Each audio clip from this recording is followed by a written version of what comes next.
لگائے گئے ہیں حکومت کی طرف سے بھی NGOs کی طرف سے بھی، تو یہاں آ کر آپ کو کیسا لگ رہا ہے اور کیا کہنا چاہیں گے؟ آپ مطمئن ہیں جو ڈرائیو چل رہی ہے ویکسینیشن کی؟ دیکھیں مجموعی طور پر تو اس میں بہت زیادہ پریشانی کراچی کے لوگوں کو ہوئی ہے. خاص طور پر آپ نے دیکھا کہ جب لاک ڈاؤن جس وقت لگایا سندھ حکومت نے، تو ایک طرف تو وہ سڑکوں کے اوپر لوگوں کو روک رہے تھے، مرغا بنا رہے تھے، اور دوسری طرف خود جو ایکسپو سینٹر میں جو سینٹر بنا تھا وہاں پر ایک بہت خراب صورتحال تھی، ہزاروں کی تعداد میں لوگ موجود تھے. بہرحال جہاں ہم سندھ حکومت کی ان تمام چیزوں پر کہ ہاسپٹلز میں انہوں نے 1.5 سال میں وہ حالات نہیں پیدا کیے کہ جس میں کورونا کے پیشنٹس اور جو دیگر پیشنٹس ہیں ان کو رکھا جا سکے. اس وقت جگہیں جو ہیں وہ نہیں مل رہی ہیں لوگوں کو، بیڈز اس طرح نہیں ہیں، وینٹیلیٹرز اگر موجود ہیں تو وہ استعمال کہاں ہو رہے ہیں. کوئی افراتفری کا معاملہ ہے، اور عام طور پر جو سرجریز ہیں وہ اس وقت نہیں ہو رہی ہیں. ہسپتال جو ہے مریضوں کو نہیں لے رہے ہیں، جس سے ایک بہت بحرانی صورت صحت کے شعبے میں اور علاج کے شعبے میں جو ہے اس وقت شہر میں موجود ہے. دوسری طرف ویکسینیشن پر ان کا اصرار ہے، لیکن جگہ جگہ ویکسین ختم ہو جاتی ہیں اور اس کے نتیجے میں لوگوں کو پریشانی کا سامنا کرنا پڑتا ہے. الخدمت نے جہاں ہم ایک طرف جماعت اسلامی کے پلیٹ فارم سے حکومت کے ان تمام عوام مخالف اقدامات کو ایکسپوز کرتے ہیں، وہیں پر اپنا کنٹریبیوشن بھی یہ کرتے ہیں کہ جس کام میں بھی تعاون کر سکتے ہیں کریں.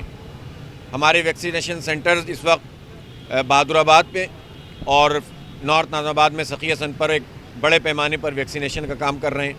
اسی طرح ہم نے سب سے پہلے یہ NGO ہے جس نے موبائل ویکسینیشن کا کام کیا. آپ یہ وین دیکھ رہے ہیں، یہ جگہ جگہ شہر میں جا رہی ہے، اور بھی بہت سارے سینٹرز ہیں جہاں پر لوگوں کی خدمت کر رہے ہیں. اور آج ہم یہاں ناز پلازا پہ موجود ہیں، اور یہاں پر ہماری نوید صاحب، ان کی ٹیم، محمود حامد صاحب جو صدر ہیں ہمارے جو تاجر اسمال ٹریڈرز کے، تو یہ سب لوگ جو ہیں وہ ان کی سرپرستی میں، ان کی محنت کے ساتھ یہ آج سینٹر بنا ہے، اور انشاءاللہ ایک بڑی تعداد میں یہاں کے لوگوں کو فیسیلیٹیٹ کریں گے. الخدمت نے ہمیشہ آگے بڑھ کر کام کیا ہے اس کورونا کی پوری وبا میں. جب سے یہ سلسلہ شروع ہوا ہے، راشن کی تقسیم اور اسپرے کی پوری کیمپین ابھی ہم نے KMC کے ساتھ مل کر کی ہے، اور یہ خود اس بات کا اظہار ہے کہ جماعت اسلامی اس پر یقین رکھتی ہے کہ لوگوں کا مسئلہ حل ہونا چاہیے. حکومتوں کا کام ہے، ریاست کا کام ہے کہ صفائی کرے، اسپرے کرے، ڈس انفیکٹ کرے. ان کا کام ہے کہ لوگوں کو جو ہے وہ فیسیلیٹیٹ کرے. اب لاک ڈاؤن میں یہاں پر ایک تخمینہ لگایا گیا ہے کہ تقریباً 100 ارب روپے کا نقصان ہوا ہے اس پوری شہر میں. اب اس میں آپ بتائیں کہ ٹھیک ہے سرکاری ملازم کو تو تنخواہ آ جاتی ہے، پرائیویٹ ملازمین کیا کریں، ڈیلی ویجر کیا کریں، تاجر کیا کریں، نقصان جو ہو رہا ہے اس کا کیا علاج ہے. بغیر کچھ سوچے سمجھے یہ لاک ڈاؤن لگا دیے جاتے ہیں، کسی خاص مدت میں یہ ختم ہو جائے گا، پھر لگا دیا جائے گا، اور جبکہ پرسنٹیج وہی کی وہی ہے. تو یار یہ سب کام اس طرح سے کیے جاتے ہیں کہ جس کے نتیجے میں عوام کے اندر بھی تقسیم پیدا ہو جاتی ہے، اور لوگ بھی کوئی فرقہ وارانہ طریقے سے سوچنا شروع کر دیتا ہے، کوئی زبانی اور لسانی بنیادوں پہ سوچنا شروع کر دیتا ہے کہ فلاں علاقے میں لگ رہا ہے، فلاں علاقے میں نہیں لگ رہا، یہاں سختی ہے، یہاں نہیں ہے. تو یہ حکومت کا کام ہے کہ یہ عوام کو تو آپس میں لڑوا دیتے ہیں اور خود مزے کرتے رہتے ہیں. نہ ان کا کوئی فرقہ ہوتا ہے، نہ ان کا کوئی مسلک ہوتا ہے، نہ ان کی کوئی زبان ہوتی ہے. ایک ہی زبان ہے ان کی کہ مال بنائیں اور مال بنائیں. بہرحال اس موقع پر چونکہ ہم یہاں پر ویکسینیشن سینٹر پر آئے ہوئے ہیں، تو میں الخدمت کے تمام رضاکاروں کو خراج تحسین پیش کرتا ہوں کہ وہ مسلسل اس پورے کام میں حصہ لے رہے ہیں. اور جہاں پورے شہر میں ہم نے اسپرے مہم چلائی ہے، اس وقت بھی جو ہے وہ جاری ہے، جگہ جگہ اسپریز، وہیں پر ویکسینیشن کا کام بھی ہو رہا ہے. آج اس موقع پر میں یہ بھی ضرور کہنا چاہوں گا کہ آج پرائم منسٹر صاحب غالباً تشریف لے آئے ہیں، اور وہ سال میں ایک آدھ دفعہ آتے ہیں، کراچی وزٹ کرتے ہیں، رات نہیں گزارتے کسی وجہ سے اور چلے جاتے ہیں. اور اس دوران میں وہ اپنی پارٹی کے لوگوں سے ملاقات کرتے ہیں، وہ اپنے من پسند اسٹیک ہولڈر جن کے کہتے ہیں ان سے ملاقات کرتے ہیں، اور پھر کسی نئے پیکیج کا اعلان کر کے یہاں سے روانہ ہو جاتے ہیں. میں پوچھنا چاہتا ہوں کہ مارچ 2020 کو 2019 پہ جو پیکیج 162 ارب روپے کا انہوں نے اعلان کیا تھا اس کا کیا ہوا؟ اور گزشتہ سال ستمبر میں جو انہوں نے ستمبر 2-3 ستمبر کو غالباً انہوں نے 1100 ارب روپے کے پیکیج کا اعلان کیا تھا. وہ K4 منصوبے پہ کتنا کام ہوا؟ جو وفاق کے تحت کیے جانے والے کام ہیں، گرین لائن، آپ دیکھ لیں اس وقت کیا صورت. 3 سال ان کی حکومت کو ہو گئے، شہر کو یہ ایک گرین لائن مکمل نہیں کر سکے. جتنا کام ہو چکا تھا پچھلی حکومت میں 10% کام کا اضافہ بھی انہوں نے نہیں کیا. میں عمران خان صاحب سے پوچھنا چاہتا ہوں کہ وہ اپنے لوگوں سے پوچھیں کہ انہوں نے منگو پیر روڈ کیوں نہیں بنائی ہے 3 سال میں، جو وفاق کے تحت بننی تھی. جو پل انہوں نے بنائے نارتھ ناظم آباد میں جو چھوٹے چھوٹے سے، ان پلوں کا انہوں نے کیا حال کیا؟ MNA MPA کے فنڈ سے 3 سال میں خدا کر کے کچھ پیسے ریلیز ہوئے، تو ان کا حال یہ ہے کہ آدھی بنا دی پیچ ورکنگ، آدھا چھوڑ دیا. اور محلوں کے اندر لوگ آپس میں لڑ رہے ہیں کہ یہ کیا مذاق ہے کہ کسی کو اونچا کر دیا کسی کو نیچا، اور ابھی بارش ہوگی تو خدا نخواستہ وہ سب بہہ جائے گا۔ تو یہ جو اس طرح کے کاسمیٹک قسم کے اعلانات اور اقدامات ہیں جو بڑے بڑے ہمارے ایشوز ہیں ان کو وہ ایڈریس نہیں کر رہے۔ افسوس کی بات یہ ہے کہ عمران خان صاحب یہ کہہ رہے ہیں اور پی ٹی آئی یہ کہہ رہی ہے کہ اب ہم سندھ بھی فتح کر لیں گے۔ ارے بھائی پہلے آپ یہ تو بتائیے کہ آپ نے کراچی کی گنتی کو کم کیوں کیا ہے؟ پی ٹی آئی اور ایم کیو ایم نے مل کر 3 کروڑ سے کہیں زائد کی آبادی کے شہر کو 1.5 کروڑ نہ صرف یہ کہ منظور کیا بلکہ اپروو کر دیا، جس سے ہماری نمائندگی پہ ڈاکہ پڑ گیا اور جس سے ہمارے وسائل پہ ڈاکہ پڑ گیا۔ اس کا جواب عمران خان کو سب کو دینا پڑے گا۔ اسی طرح سے کے الیکٹرک کی جو سرپرستی وہ کر رہے ہیں اس بہترین موسم میں بھی جو کراچی میں چل رہا ہے، اور لاک ڈاؤن میں بھی بے شمار جگہوں پر لائٹ جا رہی تھی، اس کے علاوہ کہ جو شیڈولڈ جو ہے لوڈ شیڈنگ ہوتی ہے، کوئی پوچھنے والا نہیں ہے اوور بلنگ پر، اور ان کو مکمل سرپرستی وفاقی حکومت کی حاصل ہے۔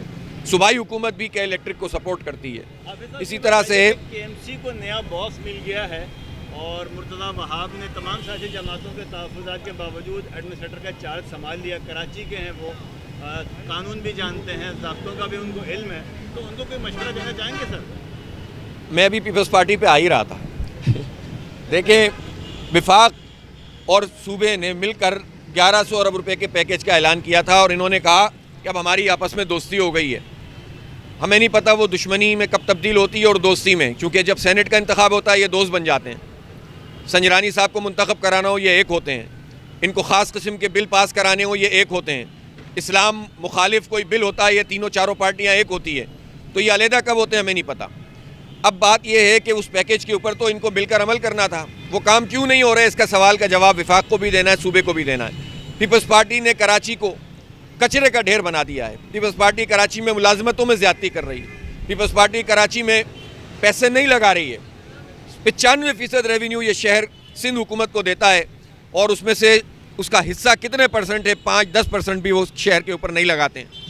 اب انہوں نے جو یہ کام کیا بجائے اس کے کہ اب تو کے ایم سی ان کے پاس تھی، ایڈمنسٹریٹر ان کی مرضی کے تھے، جو بھی سلسلہ تھا یہ کے ایم سی کو سپورٹ کرتے، یہ کچرے کو اٹھاتے، یہ سندھ سالڈ ویسٹ مینجمنٹ تو انہوں نے بنایا ہوا ہے۔ یہ سمجھ میں نہیں آتا کہ پولیٹیکل ایڈمنسٹریٹر بنانے سے کیا فائدہ پیپلز پارٹی حاصل کرنا چاہتی ہے۔ ظاہر ہے کہ وہ اپنے قبضے کو مزید بڑھانا چاہتے ہیں۔ میں مرتضیٰ وہاب کی پرسنالٹی پہ، شخصیت پہ بات نہیں کرتا، وہ ایک اچھے بھلے آدمی ہیں، پڑھے لکھے آدمی ہیں، ہمارے دوست ہیں، ان سے ہمیں کیا شکایت ہے، لیکن پیپلز پارٹی کا بیہیویئر کراچی پر قبضہ کرنے کا، اس لیے کہ میں اس بات کو جانتا ہوں کہ مرتضیٰ وہاب کی شکل ہوگی اور وڈیروں کی کاریگری ہوگی، اور اسی طرح سے جو ہے وہ لوٹ مار ہوگی، اور مرتضیٰ وہاب اچھی باتیں کیا کریں گے، اور دکان چل رہی ہوگی ان سارے وڈیروں اور جاگیرداروں کو جو مردم شماری میں ہمارا حق نہ ملنے کی وجہ سے اکثریت حاصل کر کے ہم پر براجمان ہیں۔ پیپلز پارٹی کو اپنے اس کنڈکٹ کو ختم کرنا ہوگا، قبضے کی سیاست ختم کی جائے۔ یہ آپس میں یہ جو پارٹیاں مل بانٹ کر کھاتی ہیں، لیکن جب پکڑ میں آتے ہیں تو ایک دوسرے پر الزامات لگانا شروع کر دیتے ہیں۔ لیکن کراچی کے لوگوں کو نہ وفاق کچھ دے رہا ہے، نہ صوبہ کچھ دے رہا ہے۔ 18ویں ترمیم یقیناً ایک بہت بڑا مسئلہ ہے، لیکن اسی 18ویں ترمیم کے بغیر یہ گرین لائن تو چل رہی ہے نا، تو کیوں نہیں بن رہی ہے؟ منگو پیر روڈ کیوں نہیں بن رہی ہے؟ 18ویں ترمیم مسئلہ ہے تو مردم شماری کیوں غلط انہوں نے کر دی؟ کیوں کوٹا سسٹم لگا دیا؟ کیوں انہوں نے اس طرح سے جو ہے وہ کراچی کے ساتھ زیادتی کی ہوئی ہے؟ اس لیے دونوں ہی حکومتیں ذمہ دار ہیں، لیکن پیپلز پارٹی چونکہ 13 سال سے مسلسل اقتدار میں ہے، تو ہم یہ سمجھتے ہیں کہ وہ مسلسل نہ صرف یہ کراچی کو نظر انداز کر رہی ہے، بلکہ لوٹ مار اور کرپشن میں آگے سے آگے بڑھتے چلے جا رہے ہیں، اور ملازمتوں میں بھی ہمارے نوجوانوں کے ساتھ زیادتی کر رہے ہیں۔ بہت شکریہ۔